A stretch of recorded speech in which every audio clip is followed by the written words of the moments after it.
time. Very simple question that is asked frequently, and is this has been answered quite. I touched on this on an answer before, but this is the full answer, the true answer to this. And what is the difference between awakening and enlightenment?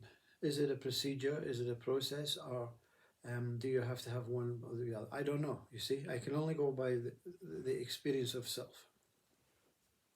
And awakening, and what awakening is.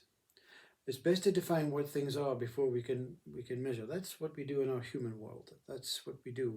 We get the two objects and we say, well, will this work together? If not, let's put them together. Awakening, a very simple answer is, your mind is so far away from the present moment. It is everywhere. It is suffering. It is suffocating. It is pulsating with information. It is just a colossal overdrive of your hard drive mind. And the awakening is in 1 second, 1 nanosecond, a shock, and you're free.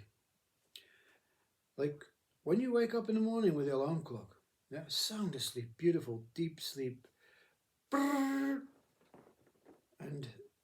you're awake.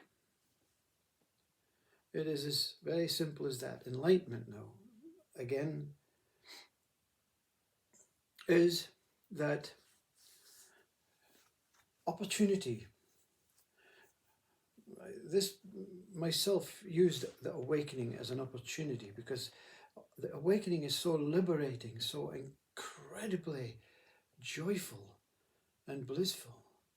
Nothing in this world outside matters about what is taking place, because that what is taking place within you is the most beautiful harmonies. The orchestra's playing, the band is playing, the birds are flying. Everything is like one whole, just in one wholeness, one joyfulness. And so the opportunity to be enlightened is, how do we progress from this awakening to enlightenment? Well, if you stay in the joy, in that fullness, like anything else, there has to be a change. We can stay in the joy, but then reactivate the mind. But when the mind is active, you're not staying in the joy. You know what I mean? So it is a very disciplined way of staying in the joy, just watching the joy, just watching what's taking place. And that has to subside, that has to merge.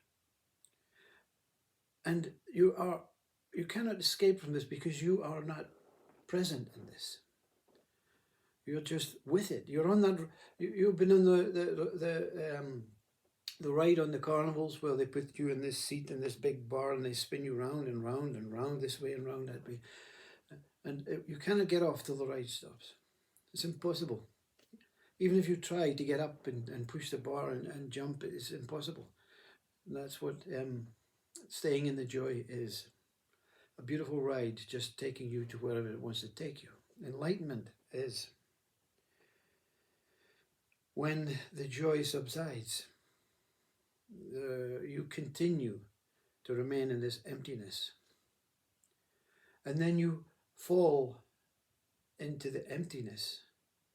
And there's no ride taking place. There's just stillness. There's just peace, tranquility. There is no non-duality or duality. There is just what it is. And there are stages of emptiness that you go through. And even emptiness has an empty value. There is something empty in emptiness.